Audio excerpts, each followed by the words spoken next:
So in my presentation, we'll be talking about performance, not especially in Ember, but how to measure it in apps, but how to deal it with Ember, in Ember. Yeah, something like that. So why is it important? Because mostly customers won't be waiting for your app to load unless there's like something really important to them included in app they want to get into, like money or addiction. But yeah,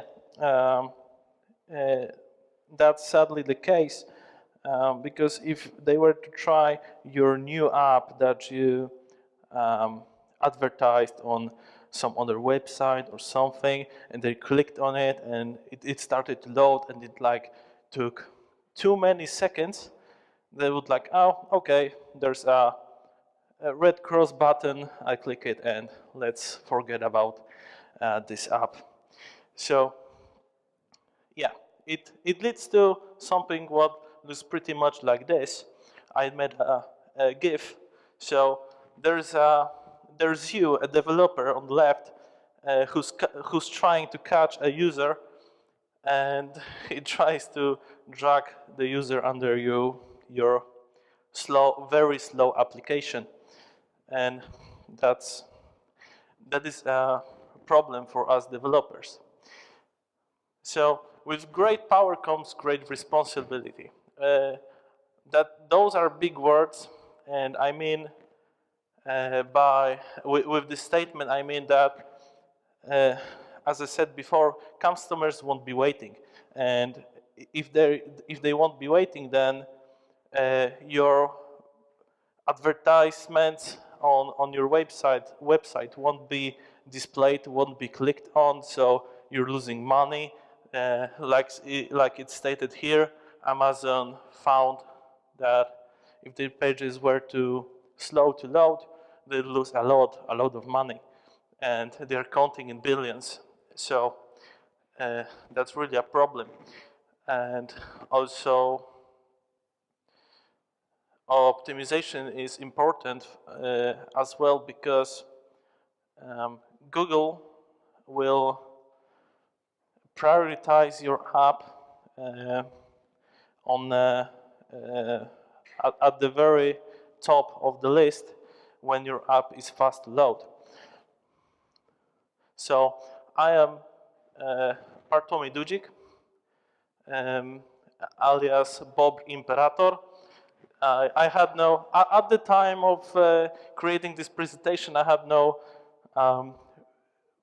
good picture I could put in here, so I got my lovely avatar that I'm using on GitHub and basically every other place.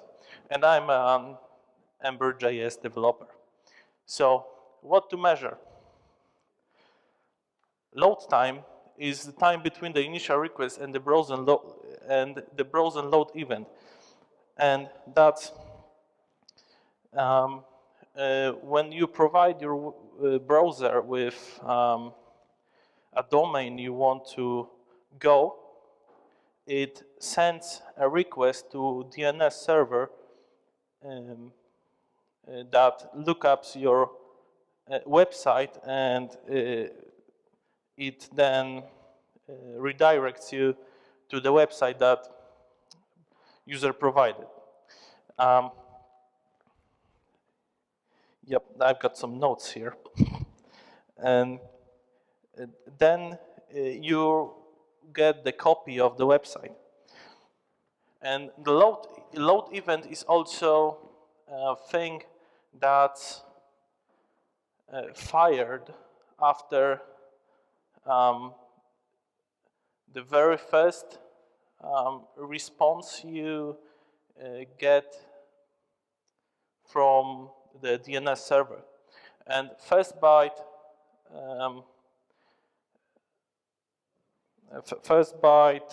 measurement is how long your backend took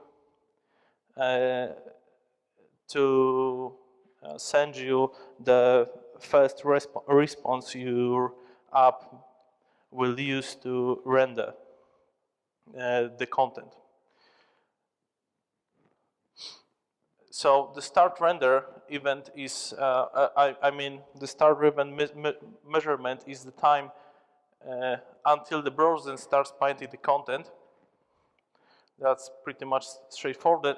And speed index is a metric introduced by web page test to rate pages based on how clicky pages are visually populated.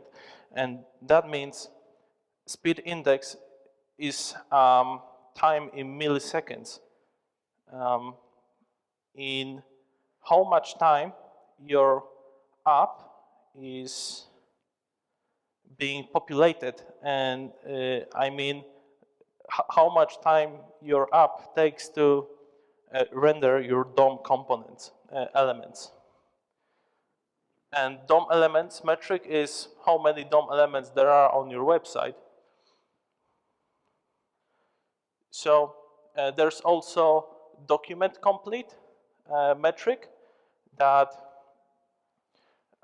is when your document, when your website is already visible, but it still is awaiting for load event to end, and that means your website is already loaded, it's visible to the user, but it still awaits another request that might be or might not be sent from your application. And fully loaded is when the request that might or might not be sent after document complete is ended. So how to measure? You might use Chrome Lighthouse. That's pretty common when you want to measure how much of progressive web app your app is. That is, it searches for service workers, how much data is being cached. It also provides you with some, but not all metrics that I mentioned earlier. And there's webpagetest.org. It's a free measurement tool that you provide with URL to the website, and it pretty much measures what I stated before, and also provides you with some graphs which tells you how much which assets are how much they weight. It shows you the percentage of how much your image in application weighs, how much JS. I sadly forgot to include some screenshot from that, but it's but the best thing is that the webpagetest.org is accessible to everyone, so you could even now open it up on your phone and type in some website you'd like to check. Our test subjects are wroclaw.rbsilo.com, the agenda tool that our guys created, Michael Staśkiewicz and David, and wroclaw.rb.com, the website about Wroclaw.rb. So the Lighthouse provides you with something pretty much like that. It shows you on some circular graphs how much of progressive web app your app is, best practices used. I won't go into details, but because it's also something that you can run on your computer and see those metrics and manuals that it will provide you with. So the wroclaw.rb.cilio.com was first, its first meaningful paint was in 1.5 seconds. So it was pretty quick, but wroclaw.rb.com wasn't so fast, sadly, because it wasn't too well optimized for the very initial paint without cache being involved.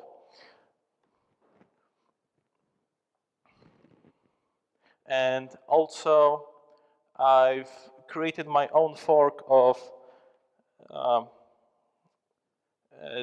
the wroclaw.rb.cilio.com, the agenda app, but without fastboot, which is a server-side rendering tool, add-on, which we'll talk about later. And as you can see, it's a bit slower for the first meaningful paint, or actually faster. I can't see from here, I forgot to got my own screen here, but you can see it well. And webpagetest.org, I've got some videos over here of wroclaw.rb.cilio.com and wroclaw.rb.com site. So as you can see, these are the videos, and they are time-lapsed by 100 milliseconds. And it took around 7 seconds for .cilio.com to load. Why did I cut some time from what's shown on the screen? Because web page test, it considers test being already completed when there's no any activity on the website, and that is, it's actually prolonged over here or to the left, because there's some things happening. There is, as you can see, I'll repeat it, it's scrolling down. It's already loaded, fully loaded, but it's starting to scroll down, and that's why it's a bit prolonged. Also, I've got videos of 2 sites, but both of them are cached right now. And as you can see, there's a terrific difference in render time, especially for wroclaw.rb.com, because everything is cached and it loads really, really fast. So all caching happens thankfully to service workers, and that's how you deal with them in your Ember app. You install an add-on, and just like that, you got everything set up, and there's a file waiting for you just to modify without any other configuration. Also, they provide you with plugins which will help you with caching incoming requests or assets you have in your app. This one deals with asset caching.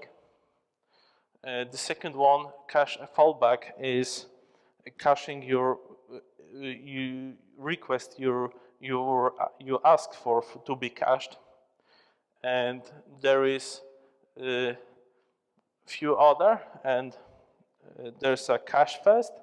That means it will, when you open your app for the second time, it will serve you the cached version of an app, but it will ask for actual app in the background, and when it's loaded, it will update your website. And there is a service worker index. It basically does pretty much the same, but it caches your index. So every service worker plugin I just showed you can be used in at the same time. So server rendering is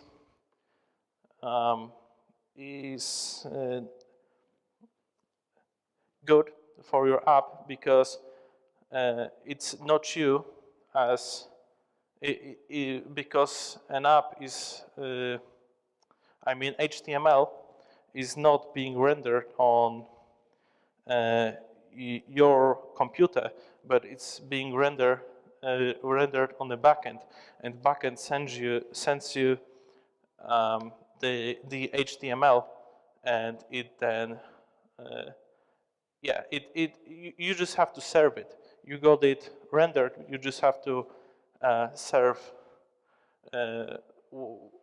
what you told it to serve. And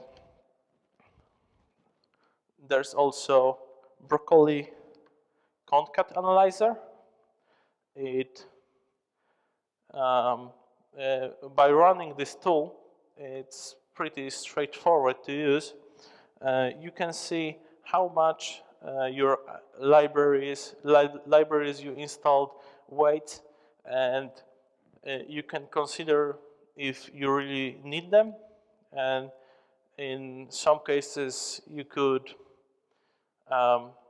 delete some of these if you feel like you don't need it, and that would speed up your app as well. And next thing is content delivery network.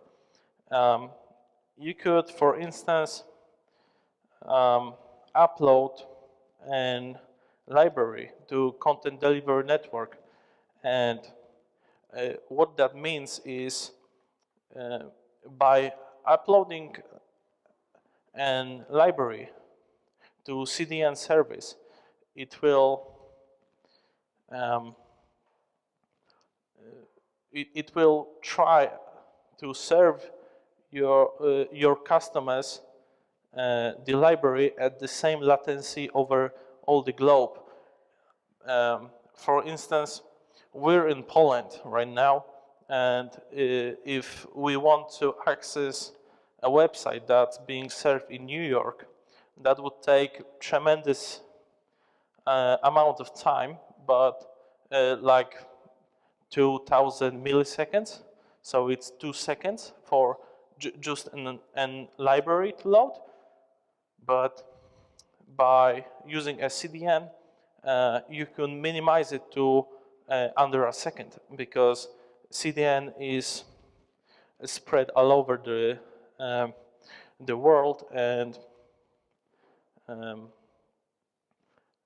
you got the content you want from the nearest server, and your request doesn't have to cross the entire globe.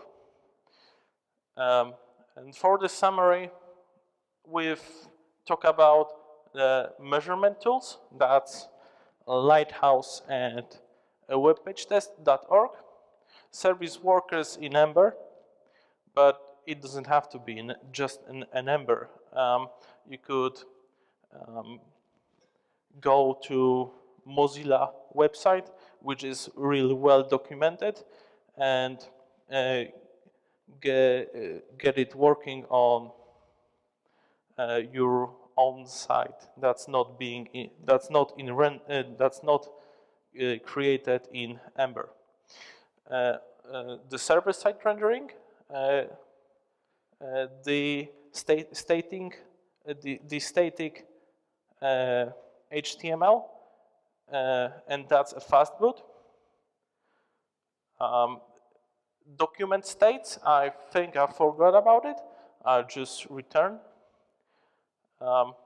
So there is something like a document ready state. It tells there are three states. There's loading, interactive, and complete. The loading state is when you basically asked for a website, and it's in loading state because it's rendering the DOM elements.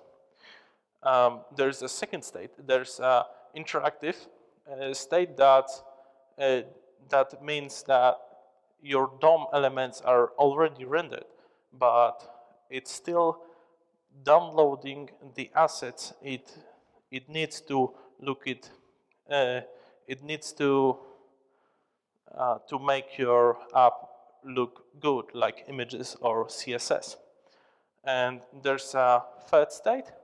It's complete, and when it's complete, that means your JavaScript, images, CSS, and DOM is already downloaded and rendered, but it's still awaiting for some additional request to be sent.